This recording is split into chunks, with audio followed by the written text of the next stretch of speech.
যেখানে বনি ইসরাইল জামানার নবী পায় নাই, আমরা পেয়েছি, তো আমরা ধন্য কি না?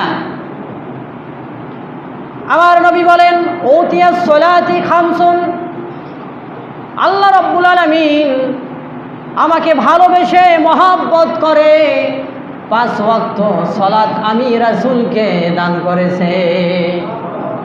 মেরাজের রাত্রে 50 ওয়াক্ত দিল, সেখান থেকে কাট করতে করতে 5 ওয়াক্ত যেন আমাদের বোঝাটা ভারী হয়ে না যায়।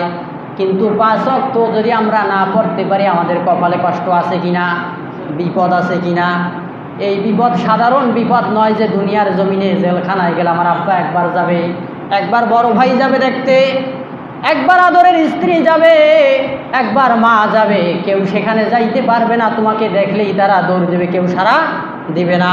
তোমার বড় ভাই যদি তোমার দেখে যে তুমি ওখানে বিপদে আছো, পিছন দিক থেকে ঘুরে দৌড় দেবে, কারণ সামনে গেলে আরো বিপদ বাড়তে পারে।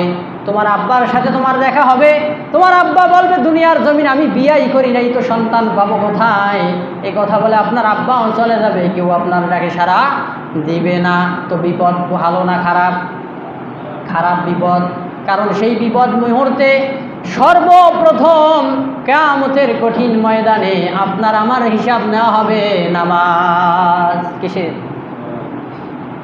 নামাজের হিসাবটা প্রথম। আউয়ালু মা ইউহাসাবু বিহিল আবদু ইয়াউমাল কিয়ামাতিস সালাহ।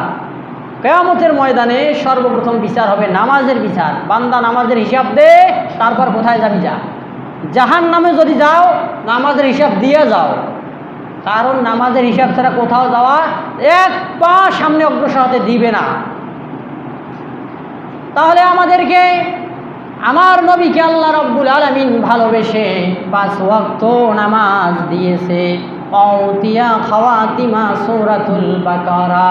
আর আল্লাহ রাব্বুল আলামিন আমার আপনার রাসূলকে ভালোবেসে সূরাতুল বাকারার শেষের 2টি আয়াত দান করেছে। বলেন সুবহানাল্লাহ। অগুফির লিমান লাম ইউশরিক বিল্লাহ মিন উম্মতি শাইয়া মুকহামাতুন। আর যে বান্দারা গুনাহ করেছে অনেক বেশি, শিরিকের পর্যায়ে গুনাহ করেছে, এত গুনাহ করার পরে এই বান্দা যদি শিরিক করার পরেও কোনো বান্দা মুশরিক থেকে মুসলমান হয়ে যায়, আল্লাহর নবী বলেন ওই বান্দার জন্য আমার আল্লাহ মাফের দরজা খোলা রেখেছে। সারা জীবন অপরাধ করেছে, একটা দিনও আমার আল্লাহরে স্বীকার করে নাই, সারা জীবন আল্লাহর বিরোধিতা করেছে, বলেছে আল্লাহ বলতে কেউ নাই। কিন্তু এই বান্দা যখনই কালিমা পড়েছে, তওবা করেছে, তওবার সঙ্গে সঙ্গে আমার আল্লাহ তারে মাফ করে দেয়। হাদিসের ভিতরে এসেছে